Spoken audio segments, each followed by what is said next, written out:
Why am I still not getting better even after weeks of drawing? I'm studying anatomy, but bodies I draw still look very amateur. I design a character and the next time I draw them they look completely different. These are all questions that I've seen a million times by now, and I figured I would just answer most of them in one collected video. Because people still believe things that are complete nonsense, and then they get stuck with these problems forever. So yeah, hi, my name is Marcel, and I think I forgot the intro. So please.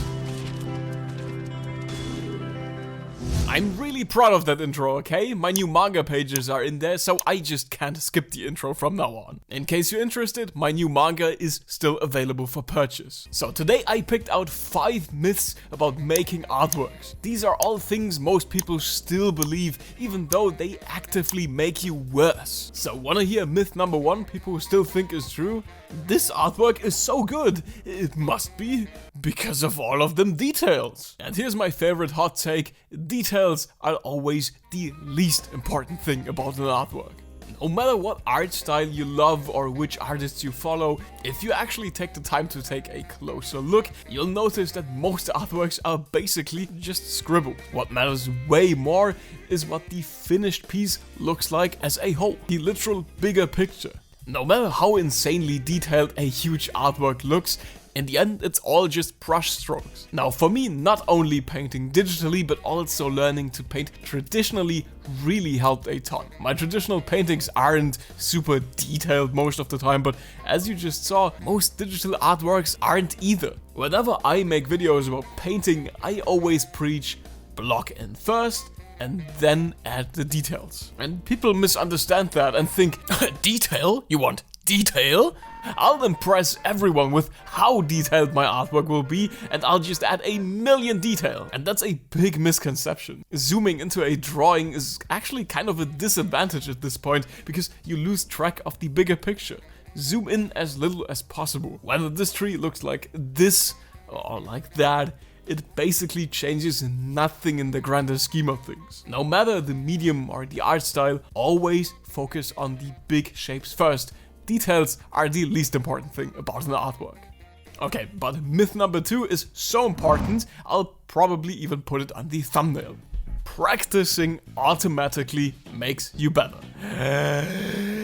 Yes, imagine this scenario. People come to my booth at conventions or slide into my DMs and they say, I practice so much, but I'm still not getting better. This is where a sketchbook, for example, is super useful because you can actually track your progress and see if that actually is true or not. And most of the times it turns out that the person did practice, but there were really long gaps between these practices. And as you probably know, it takes a lot of time to slowly improve. It's not like it is on social media where this one trick makes you instantly better. In reality, this process takes a lot of time. What it took for my characters to go from looking like this to looking like that took a solid 5 years. But not 5 years of drawing weekly or monthly, but 5 years of drawing basically every day. My favorite comparison is always sports. If you try to lift weights for like 10 hours a week, you still won't be able to lift like 100 kilograms later.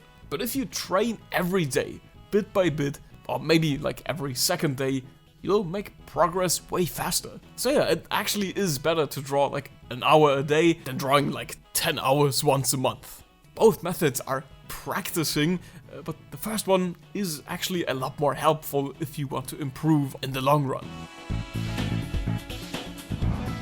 Number 3, if I study anatomy, I can draw people. No, that's not how it works. I see this so many times. People grab my anatomy book or whatever, copy the drawing, and they think, nice, now I can draw bodies.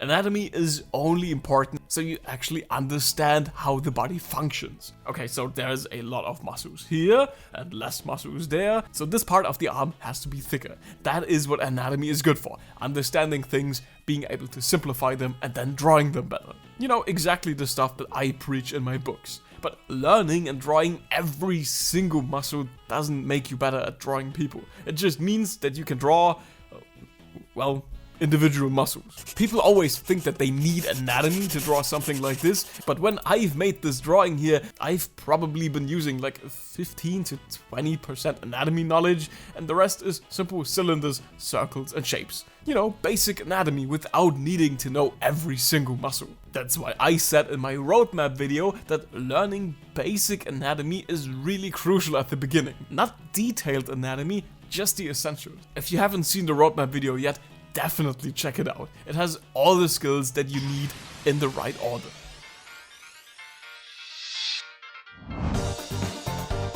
Number 4, when I design a character, I can draw them again. Yeah, that one hurts, but it's also a myth. You know the situation. You design a character, they look kinda cool, and then you draw them again, and they look nothing like they did before. Not even remotely the same. What I always do when I create a new character is writing myself a sort of blueprint for them. What makes this character stand out and what makes their design unique. For this one, for example, it's a super high hairline, very small eyes, a nose that's kind of arrow shaped, and when I draw that character again, I can apply all of these features again. And I know, sometimes you design a character and you think they don't have any special features. What am I supposed to write into my blueprint? But when you draw that character again and again and again and again, you get used to drawing that design over time and you slowly notice traits that define them. As you can see, I also sometimes have to practice drawing a character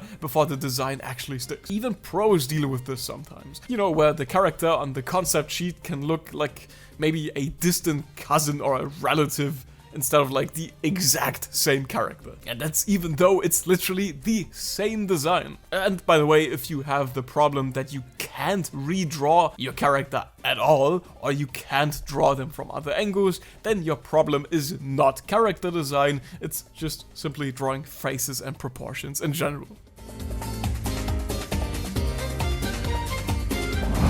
The last misconception has something to do with your learning curve, because your learning curve does not look like this. Your progress, my progress, everyone's progress actually looks a lot more like that, like the emoji. I always like to compare it to video games.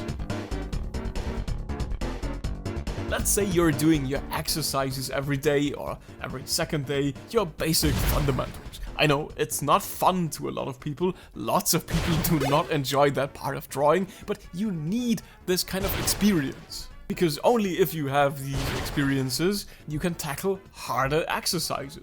In this case, literally tackle.